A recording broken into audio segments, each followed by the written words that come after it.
Alguma coisa aconteceu para o filho pródigo, o ambiente tornar desconfortável. E é tão terrível como a nossa visão começa a mudar.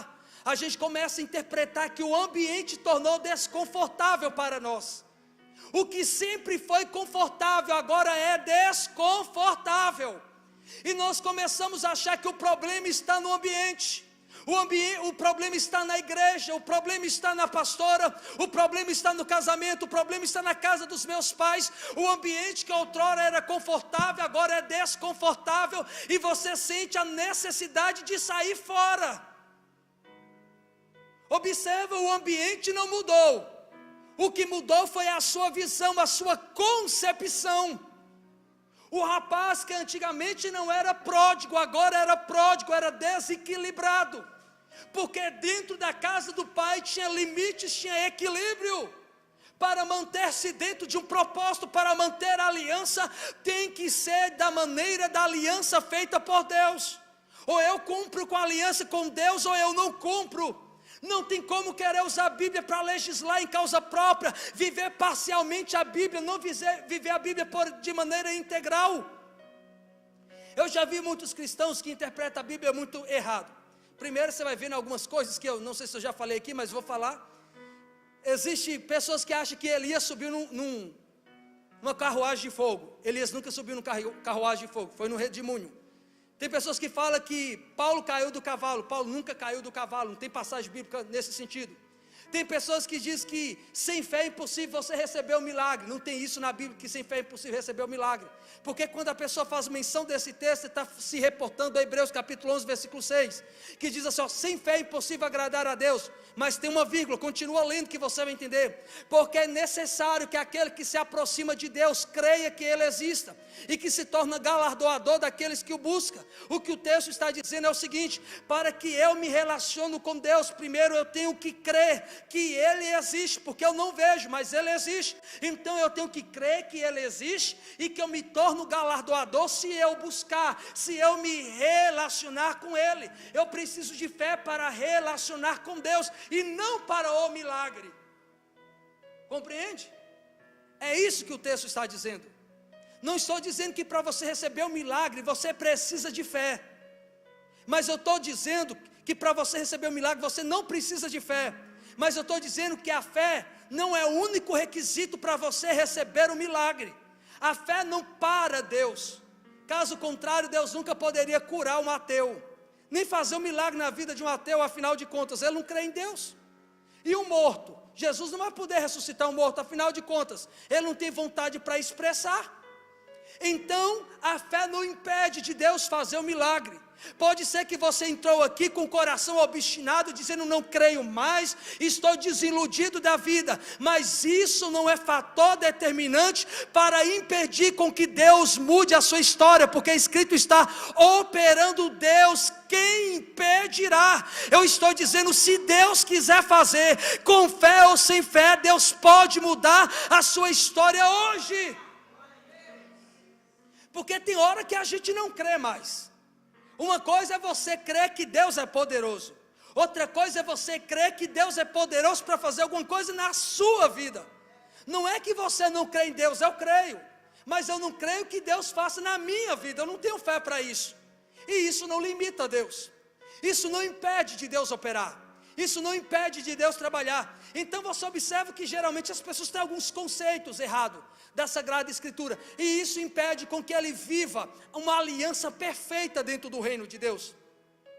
Aí você vai observar, boas pessoas que querem justificar os seus pecados e os seus erros, eles usam aquela parte de Paulo em Romanos capítulo 7, que Paulo diz assim, o bem que eu quero fazer eu não faço, e o mal que eu não quero fazer, isso eu faço.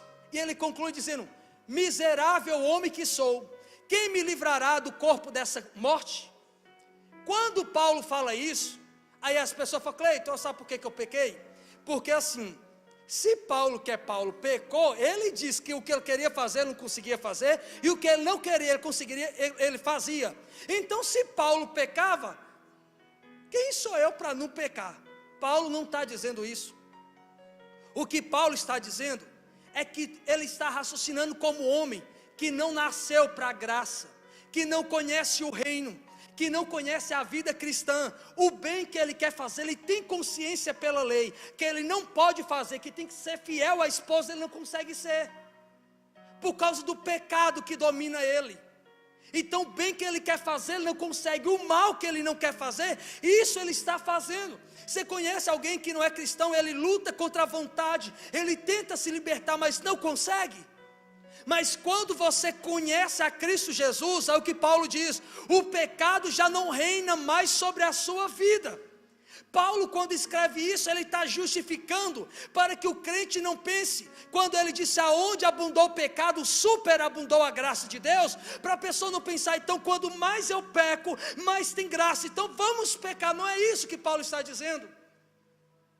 Paulo está dizendo que quem está morto para o pecado, é impossível estar vivo para Cristo, usar da Bíblia para justificar os seus pecados, para justificar os seus erros. Se ele está morto para o pecado, não tem como sentir mais prazer pelo pecado. Você já viu que depois que você converteu, antigamente você fazia algumas coisas e nada te incomodava? Agora em Cristo, se você faz alguma coisa, você sente uma tristeza no coração? Você não precisa de uma lei para estar escrita, para estar positivada, o que você deve ou não deve fazer. O próprio Espírito, mesmo sem lei, comunica no teu Espírito, o que você fez está errado. Não tem hora que você está com a vida e o Espírito de Deus comunica na sua vida, rapaz, faça isso. Ele tenta te tirar dessa vida parasita que você leva. Ele tenta te tirar dessa vida sem desenvolver, sem crescer. E ele diz, faça alguma coisa. Não permita que o tempo passa, o tempo vai chegando e você não veja nada acontecendo na sua vida. Não espere cumprir na tua vida o que está escrito no livro de Lamentações. Passou a cega, findou o verão e nós não fomos salvos. Ou seja, a estação entra, a estação sai e nada acontece na minha vida, eu não consigo progredir. Então quando esse propósito vem sobre a aliança, tem pessoas que dizem, evangelista Cleiton, eu já estou na aliança, essa mensagem não é para mim, eu sou crente. Mas existem pessoas que estão dentro da igreja, mas a aliança precisa ser restaurada. E existem alguns requisitos para você perceber se a sua aliança está restaurada ou não, se está tudo bem ou não. Primeiro requisito é quem tem a aliança bem trabalhada com Deus, o que prova, o que nivela, o que testifica que a minha aliança está correta, é que o ambiente continua sendo o mesmo ambiente de quando eu cheguei, de quando eu nasci. O ambiente não pode ficar indiferente, porque o ambiente não mudou. Quem muda somos nós, a maneira como nós enxergamos o lugar. Cleiton, eu não consigo mais desenvolver em casa, eu não consigo mais desenvolver na igreja, eu não consigo mais desenvolver dentro do contexto que eu estou. Olha, eu parei com tudo, eu não consigo desenvolver. Como você está dentro de um ambiente que você nasceu nele, você teve vida nele, teve os cuidados do Pai o tempo todo, e agora começa a argumentar dizendo, eu estou morto dentro desse ambiente. Observa que o ambiente não mudou, foi você que mudou. Porque o Pai conserva o ambiente desde a maneira que você nasceu. Então é o ambiente que para nós já não está mais o mesmo. E você precisa redimensionar sua visão, antes que você saia do lugar de proteção, antes que você saia do lugar de provisão, antes que você saia do lugar do conforto, antes que você saia do lugar do crescimento, antes que você saia do lugar de amadurecimento, antes que você saia do lugar de disciplina. Qual foi o problema de Adão? Não foi ter pecado contra Deus, foi muito mais do que isso. É a consequência do pecado. O pecado faz você sair do propósito de Deus. A aliança Deus continua, mas o homem quebra a aliança. Grave uma coisa, qual é o problema de pecar? O problema do pecado não é transgredir a lei de Deus, é a consequência do pecado. Porque para nós, a concepção nossa é o seguinte, quando eu peco contra Deus, Deus não quer conversar comigo, não é assim que a gente pensa? É a meritocracia, é que Deus me valoriza de acordo com o mérito. Não, se eu estiver jejuando, se eu estiver orando, se eu estiver lendo Bíblia, Deus está apaixonado comigo. Mas o dia que eu não leio Bíblia, que eu não oro, que eu não jejuo, eu não tenho nem direito de pedir Deus alguma coisa. Aí você entra na igreja e fala: Deus, se o Senhor quiser me dar alguma coisa aqui, pode dar, mas eu não quero pedir nada para o Senhor não, viu? Não estou nem na condição de pedir. Mas quando você ora, você já chega na igreja com muita altivez, e nem pede não, você exige de Deus, porque você acha que você está na situação de exigir. Grave uma coisa: orar, jejuar e buscar, isso não te faz ser melhor. Você é aceito por Deus, não é porque você jejuma, você ora e você lê Bíblia. Você é aceito por Deus porque a graça de Deus te alcançou. Mas a graça de Deus te alcançando, você tem que orar, tem que jejuar e tem que ler Bíblia. Mas você não tem que ler Bíblia, jejuar e orar para ser. Você ora, jejum e lê Bíblia porque você é. Entendeu? Para que você não fique se martirizando, dizendo: hoje eu não posso orar. Aí a pessoa liga para você e fala: fulano, vem expulsar demônio. Você fala: posso não, nem orei hoje, eu estou uma semana sem orar. Se eu for lá, o demônio vai me envergonhar. Aí quando você passou um dia de jejum, você fala: não, pode chamar aí que eu vou. Não tem medo de tranca-rua, de Zé Pilantra, Zé Pilintra, enxu caveira, não tem medo de nada disso não. Pode chamar enxu da vala, enxu do vale, de qualquer coisa aí, eu vou expulsar, porque eu estou cheio de autoridade. E você não tem autoridade, não é porque você ora muito, é porque a posição de filho, por estar no reino de Deus, Ele te dá autoridade para isso. E grave uma coisa: a autoridade que Deus te dá, não é para expulsar demônio, porque isso você já tem. Os discípulos certa feita ficou feliz, chegou até Jesus e disse: os demônios não submetem. Jesus disse: fica feliz por causa disso não, porque isso é prerrogativa de quem é filho. Não existe o deputado federal que tem prerrogativa em função da posição. Não é privilégio, é prerrogativa. A função dele faz com que ele receba alguns benefícios por causa da posição. Então, enquanto filho, você também tem esses benefícios, prerrogativa por causa da função que você exerce no reino. Mas isso não te faz melhor. Quando eu oro, quando eu jejuo, quando eu leio Bíblia, quando eu cultuo a Deus, eu mantenho a minha aliança com Deus. É para que a minha visão não fique distorcida, para começar a interpretar que o ambiente está diferente e já não comporta mais eu estar nesse ambiente. Toma cuidado de sair do ambiente que Deus te colocou, para que você desenvolva, que você cresça, que você amadureça, que a sua vida espiritual seja mantida intacto, que o seu casamento seja blindado. Não se ausenta do ambiente projetado por Deus. O problema do pecado é que o pecado nos faz sair do ambiente que nós nunca deveríamos sair. Adão, quando pecou contra Deus, ele sai, ele esconde de Deus. Deus procura Adão e disse: Adão, aonde estás? Deus é onisciente, sabe, todo mundo pensa, e é onipresente, está presente em todo lugar. Por que Deus pergunta para Adão: Adão, aonde estás? Não era que Deus estava procurando Adão. A pergunta te faz raciocinar. Deus queria que Adão se encontrasse, porque Adão estava perdido em si mesmo.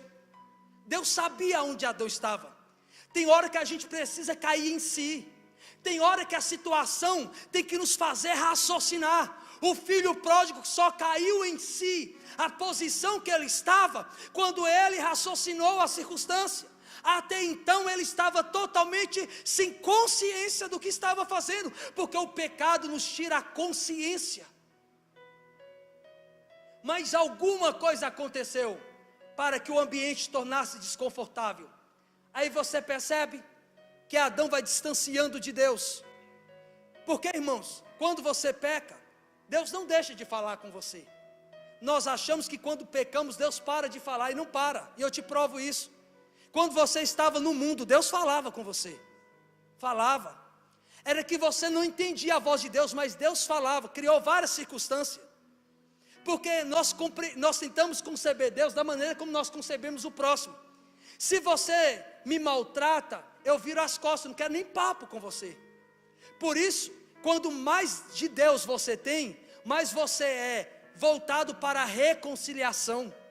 Por isso que não tem possibilidade de um cristão, de fato cristão, não querer reconciliar quando há uma separação. Porque quem tem sentimento de Deus, ele é favorável à reconciliação. Porque quando o homem rompe o relacionamento com Deus, quem é que procura? É Deus que procura. Sempre foi Deus. Deus não quer saber quem errou. Deus sabe que o rompimento de um relacionamento prejudica os dois. Então Deus continuou falando com Adão: Adão, aonde estás? Porque nós achamos, eu pequei, Deus não vai falar comigo. Aí Deus fala. Uma vez um pastor me procurou e ele disse: evangelista Cleiton, é engraçado que parece que quanto mais eu peco, mais Deus me usa, mais Deus fala comigo. Eu não sei se você já teve essa impressão, que parece que quanto mais você peca, parece que Deus te abre porta, que Deus te abençoa. Não tem uma coisa dessa natureza? Mas não é porque você peca. Deus não te trata por mérito. Deus não te trata pelo que você produz. Deus te trata por misericórdia. Mas não fica a vida toda dependendo da misericórdia de Deus. Consegue compreender isso? Não fica a vida toda esperando a misericórdia de Deus, se você pode ser alguém melhor, pode andar. A misericórdia de Deus, ela serve para quando você não conseguir avançar, você fracassar, aí a misericórdia de Deus te abraça. Mas não fique dependendo a vida toda da misericórdia de Deus, porque Deus te criou para ser 100% em produtividade. Então Deus continuava falando com Adão, mesmo depois que Adão pecou. Deus continuava falando com Caim, mesmo depois que Caim queria matar o seu irmão. Então, Deus continua falando com o homem, mesmo que o homem cometa pecado contra ele. Mas o problema não é Deus deixar de falar com o homem, é que as suas consequências vai desvirtuando a sua visão e você vai distanciando de Deus. É que é para nós, se Deus está falando comigo, continua falando comigo, então eu vou continuar pecando. Mas não confunda uma coisa com outra. Deus falar contigo não quer dizer que Deus está aprovando suas atitudes. As suas atitudes podem levar a consequências terríveis, por não observar uma aliança que Deus fez contigo lá no Éden. Há uma aliança que o pai fez com o filho em casa. Há um ambiente de propósito, há um ambiente de intimidade. Não saia dele. E se a sua visão começou a ficar desvirtuada, redimissiona a sua visão, restaura a sua visão.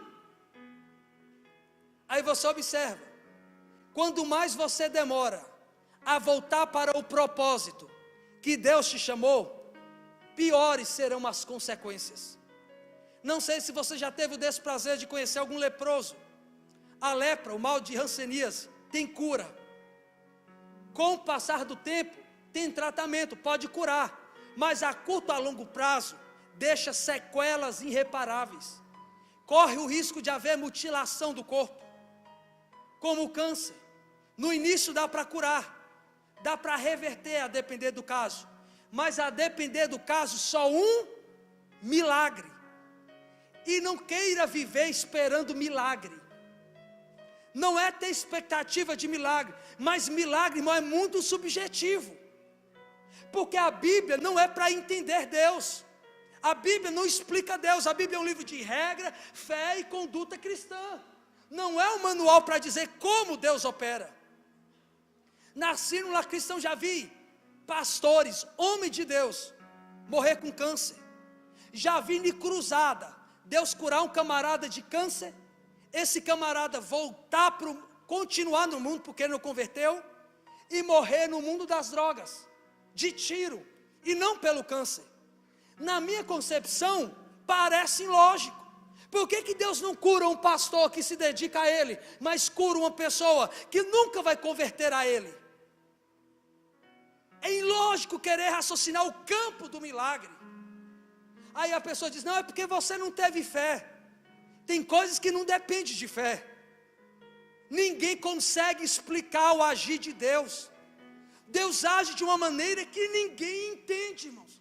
Não é mérito. Aí a gente tenta dizer, ah não, Deus escolheu Davi porque Davi tinha essa característica. Não, não tem como explicar. Deus não escolhe o homem por mérito. Não é porque você produz. O você produzir, o você trabalhar, você modelar o seu caráter, é a sua qualidade de vida dentro do reino. É por isso que tem muito crente dentro da igreja.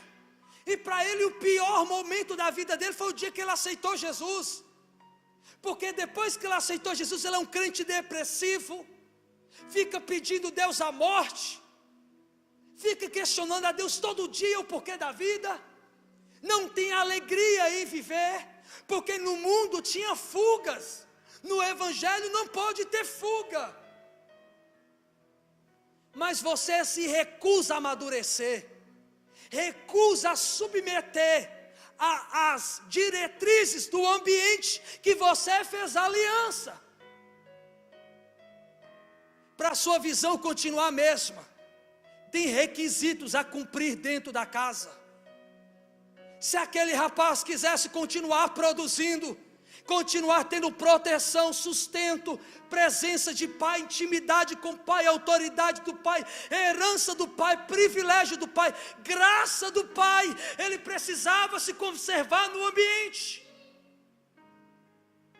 Tem muitas pessoas no ambiente que a visão dele está mudando. Deus está dizendo para você que está no reino, como os fariseus, tome cuidado com sua visão. Tem pessoas, irmãos, que dizem: eu não creio mais no evangelho, o evangelho banalizou. Hoje tudo é comércio no evangelho. Eu não creio no que os pregadores pregam em cima do altar. Eu não creio mais em pastor, é tudo farinha do mesmo saco. Tudo é interesse político, eu não creio em muita coisa. Então o que você está caçando aqui? Você está perdido dentro da casa. Tome cuidado, que a qualquer momento você vai sair daqui. E se sair daqui, lá fora é certo a sua morte.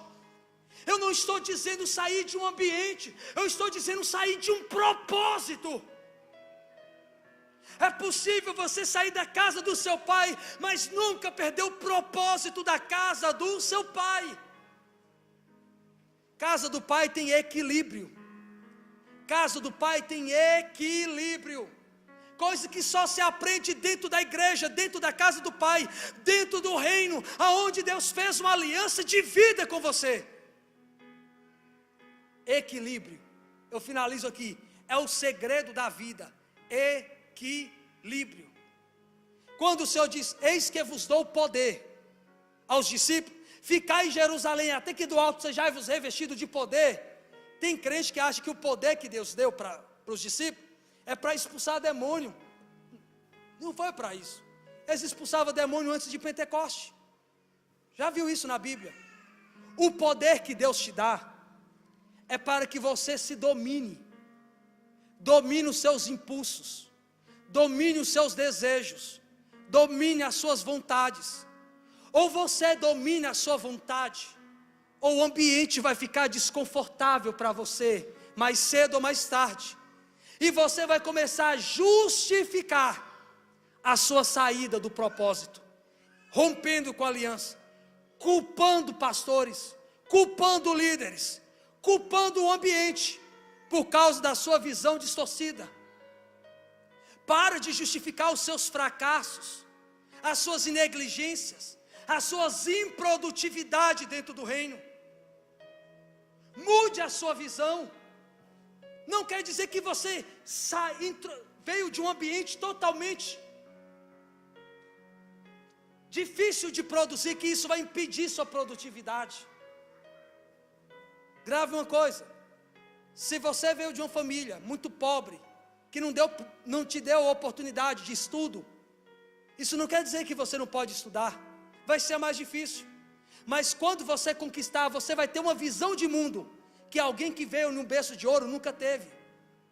Todo ponto negativo tem ponto positivo. Uma pessoa que tem facilidade de aprender, ele nunca vai saber ensinar. Uma pessoa que tem dificuldade de aprender, se um dia ele aprender uma matéria, ele tem uma facilidade de ensinar. Ele tem uma didática como ninguém. Quem tem facilidade de aprender, tem dificuldade para ensinar. Quem tem dificuldade para aprender, tem uma grande facilidade para ensinar. Ele se destaca sobre os demais. Toda deficiência sua, ela tem um ponto positivo. Todo ponto positivo tem uma deficiência. Para de justificar a sua inércia, a sua produtividade.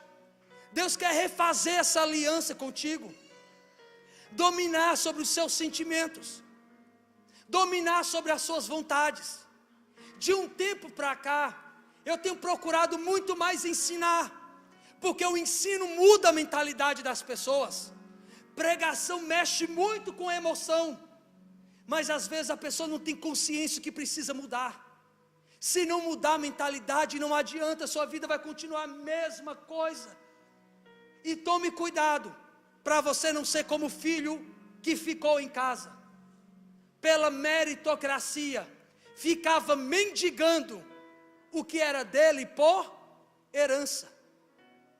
Deus não te fez para ficar mendigando, Deus te fez para sentar na mesa, Deus te fez para conquistar qualquer coisa. Aonde você chegar, você vai dizer: eu domino na minha área. No meu casamento eu domino. Eu tenho o costume de dizer isso. O que é um caos para quem sabe dominar? A terra, o seu mundo pode ficar sem forma e vazia.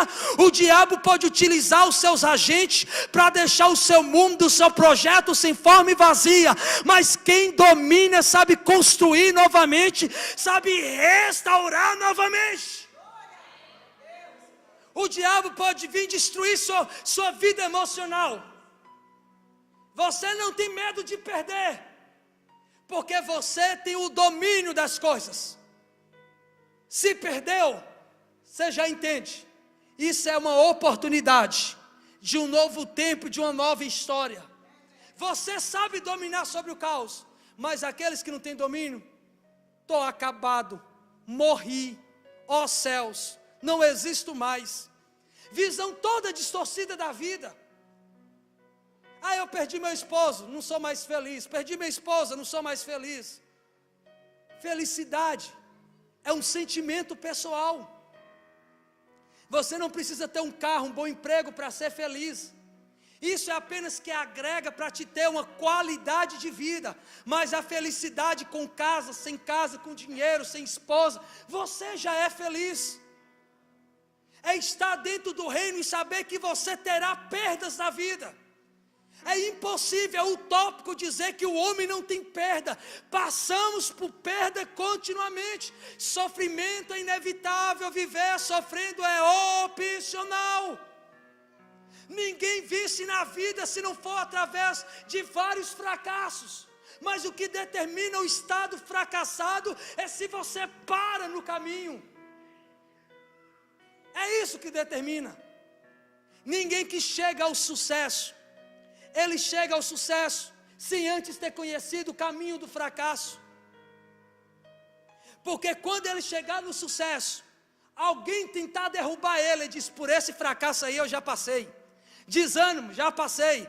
Calúnia, já passei. Tentar tomar a igreja de mim, já passei. Tentar reunir um grupinho para me tirar, já passei. Nada mais me mata. Eu estou calejado, já passei por muita coisa. Muita coisa me tirava a fome, me tirava o sono. Hoje eu dormo debaixo das asas do Onipotente.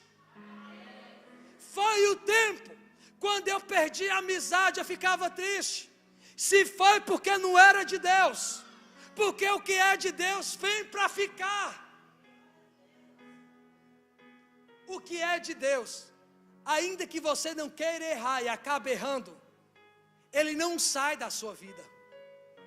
Porque Deus não te deu porque você merece.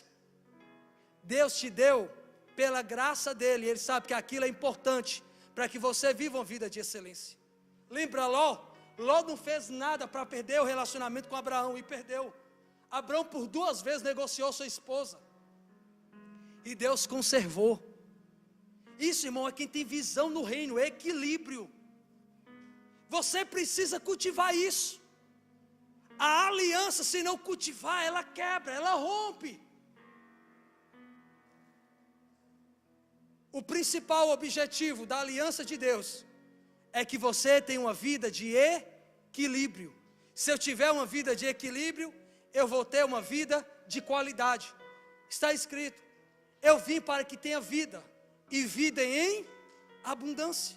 Deus não quer que você sobreviva, Ele quer que você tenha vida em abundância.